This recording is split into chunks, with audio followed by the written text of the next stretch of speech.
Hey, what's up? It's about 9 something. The sun's finally up. It's hiding there behind the trees. There's the Franklin Mountains. There are the contrails for the jets that are flying across backyard. I can't believe how the sunflower seeds held on. Pool's kind of trashed with the leaves, but it's prep for winter. I'll go scoop them out when I get done with my walk later. Um, this video is about a little bit to try to explain some things to a lot of the women. And whether you see the video or not doesn't matter. It's also to explain some things that I believe are absolutely true and have never changed since the dawn of time. There has to be some type of fundamental understanding between men and women. And here's one of the things I would ask you, ladies. What do you really want your life to look like at age 50, age 60, age 70, and on and after that? Are you going to have 2.7, which is adjusted again for inflation, $2.7 million in assets to survive after you retire at age 65? Sooner or later, you're going to age out of the working market, and you're going to have to live on the things you did to provide for yourself from that point till your death. Because you use the healthcare system more than men do, you need more money. You use goods and services way more than men do. You're not willing to buy something that may look cheap on you. I'm just telling you, there has to be some type of fundamental understanding between men and women. Now, in a few seconds, I'm going to get up and show you some different things. My wife, when she is here, she came back from visiting her family and spending Thanksgiving with them on Friday, Good Friday. Flew in here, got here about 10:30 at night. Went to bed, had a good time, and when I got up, she started cleaning the house.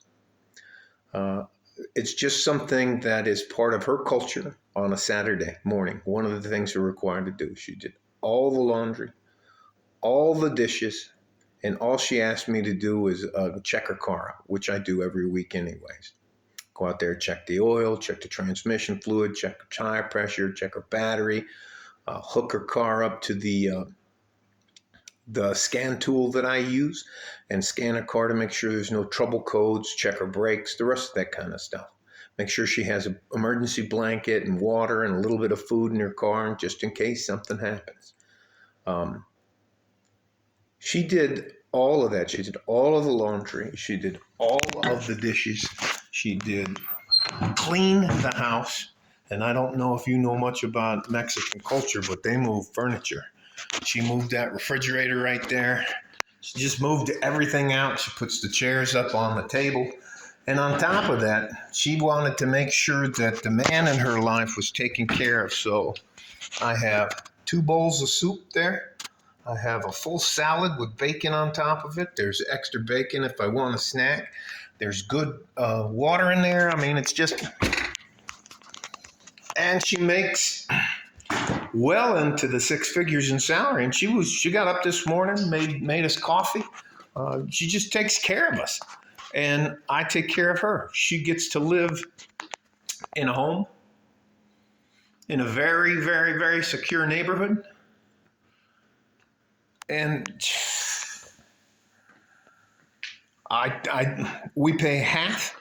Therefore, she's basically living like she lives now on half the required money it takes for her.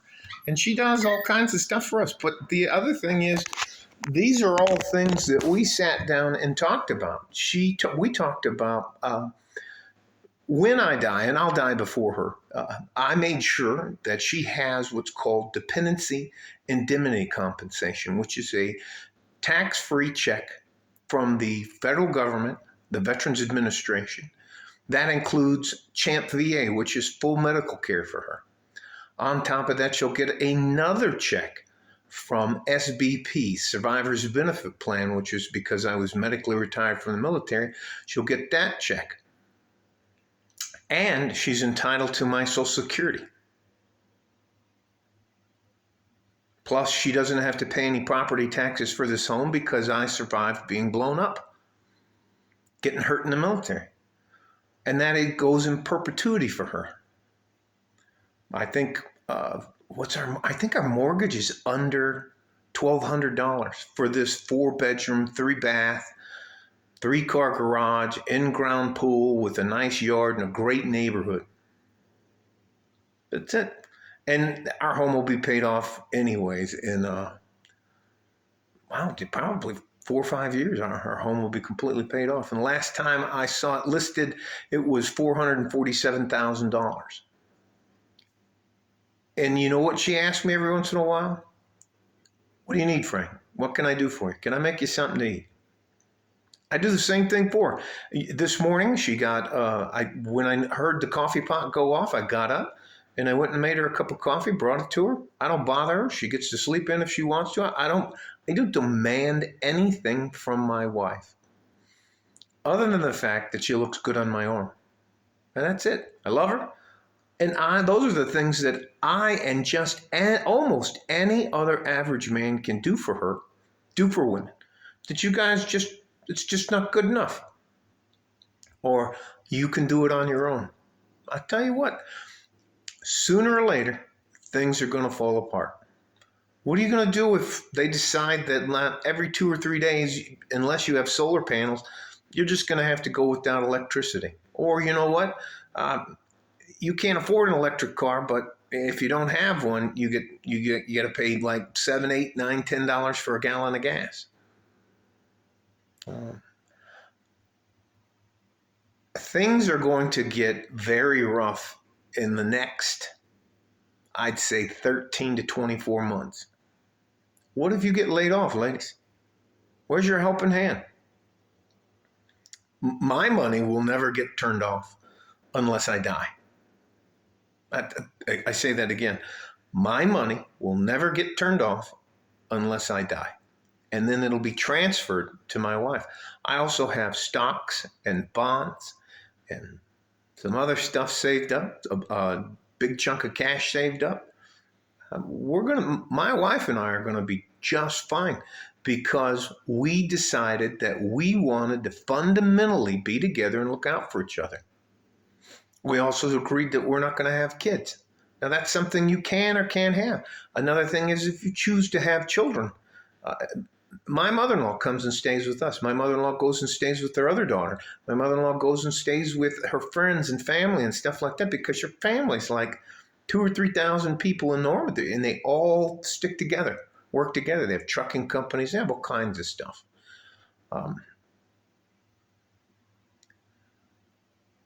If there is not a fundamental understanding between men and women, ladies, you are absolutely, just my opinion, you are absolutely out of control. And you live for today. And again, what do you want your life to look like when you get to be 50, 60, or 70? You're going to be a cat and dog lady? Good. Then you're going to have to band together with like the Golden Girls. You can be the Golden Girls Part 2. If not, what are you going to do if something goes wrong? What are you going to do if a martial law is deployed and there's a civil unrest and you can't go get groceries because you might get fucking robbed? Well, it is what it is. Not saying... I'm just saying we are designed to be together as a man and a woman. I hope that makes sense. And if it doesn't make sense to you, well, good luck to you. There are millions of good, hardworking, average men like me that want to take care of somebody. And there are hundreds of millions of men who said, fuck it. Ladies, you want to be on your own? Be on your own. But You're living large in 20s and 30s and maybe your 40s. That all comes to an end soon. You're going to age out of the marketplace. You're going to age out of the dating market. And men don't tend to get worse as they get older unless they have some serious fucking character flaws, like they're drug addicts, don't know how to handle money. But many men, because we get pimp slapped early in life, pimp slapped all the time, are figure out that, I don't want my life to look like a fucking train wreck when I hit my 50s, 60s, and 70s.